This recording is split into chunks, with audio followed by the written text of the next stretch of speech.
এ হলো মোহাম্মদ আলী সাহেবের বাসা। আমরা এই বাসার 3 তলায় যাব।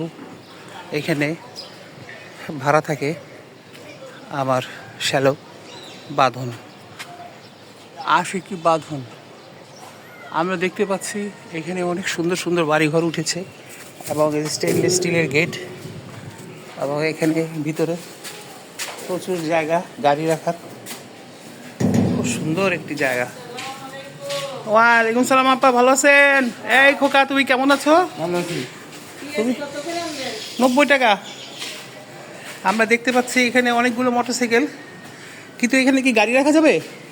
না, এগুলো কি রেখেছে? এগুলো ফার্নিচার।